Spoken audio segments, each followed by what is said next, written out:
நீங்க வேற ஏதாவது பிளாட்ஃபார்ம்ஸ் ட்ரை பண்ணிருக்கீங்களா? இந்த மாதிரி பேமெண்ட் சொல்யூஷன்ஸ்லாம் ஏதாவது ஆட்டோமேட் பண்ணி உங்களுக்கு ஒரு சேஃப்டியா ஒரு மீடியேட்டர் மாதிரி இருக்கிற மாதிரிலாம்?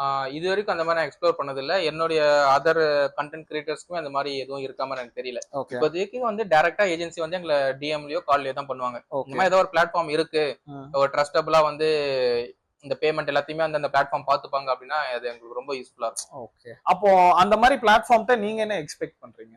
இப்போ வந்து ஒரு கொலாபரேஷன்னா வந்து 3 பார்ட் இருக்கு. ஒன்னு கிளையண்ட், நடுவுல வந்து இந்த மார்க்கெட்டிங் ஏஜென்சி, அதர்வைஸ் அந்த பிளாட்ஃபார்ம், அப்புறம் நாங்க. இப்போ எங்களோட வேலை வந்து கண்டென்ட் நாங்க ரெடி பண்ணி கொடுக்கறது மட்டும் தான். ஆமா. சோ இப்போ இந்த பிளாட்ஃபார்ம் கிட்ட நாங்க என்ன எதிர்பார்க்கறோம்னா, இந்த பிளாட்ஃபார்ம் வந்து எங்களுக்கு ஒரு ப்ராமிஸ் பண்ணுன்னு வச்சுக்கோங்களேன்.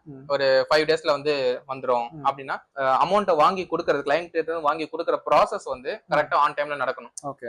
ரெண்டாவது அந்த கிளையண்ட் வந்து இப்ப எங்களோட வேலை முடிஞ்சிச்சுன்னா ஓகே வீடியோ வந்துச்சுன்னு சொல்லிட்டு அந்த கிளையண்ட் போகாம இவங்க ஏதாவது ஒரு செக் ஒன்று ஏதாவது வச்சிருக்கணும். அந்த மாதிரி ஏதாவது வச்சு இவங்க வந்து அந்த ஒரு ப்ராசஸ் பண்றாங்க அப்படின்னா எங்களுக்கு ஒரு அஷூரன்ஸ் வரும். ஓகே எப்படியும் வந்து இந்த பிளாட்ஃபார்ம் வந்து நமக்கு வந்து அமௌண்ட் கொடுத்துரும்.